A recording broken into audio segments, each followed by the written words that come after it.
Voici un livre absolument passionnant, sans doute un des essais les plus stimulants que j'ai pu lire ces derniers mois, voire ces dernières années, sur le catholicisme. Il s'agit d'un livre publié chez DDB qui s'appelle « Le catholicisme évangélique », traduit de l'américain, et qu'on doit à George Weigel. Alors peut-être connaissez-vous George Weigel ou pas. En quelques mots, George Weigel est américain, c'est un théologien et un politologue américain, on va dire dans la mouvance conservatrice plutôt, autour par exemple de la revue mensuelle First Things.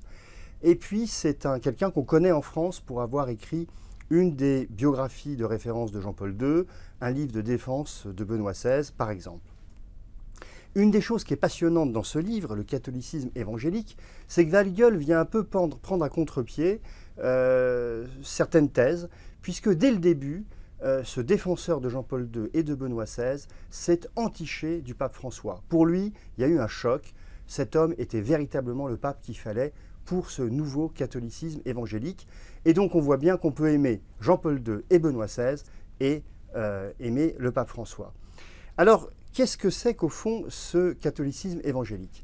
Eh bien, c'est au fond de dire au monde, sans souci apologétique précis, mais avec force, affirmer au monde la vérité de l'Évangile.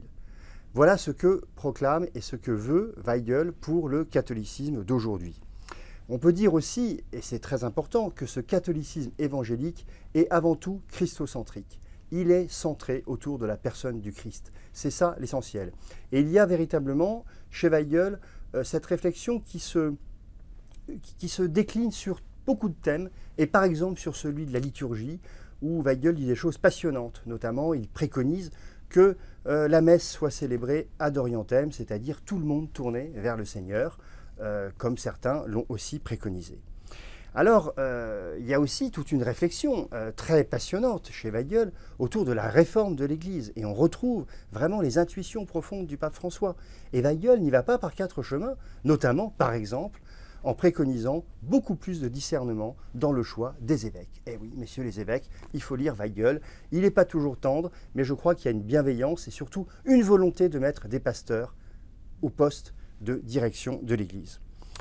Donc, on a véritablement un livre absolument passionnant qui est porté à la fois par des analyses très intelligentes et une force de conviction. Au fond, Weigel nous réveille en nous disant tous, chacun à notre place, nous n'avons qu'une chose à faire, c'est vivre à fond l'Évangile.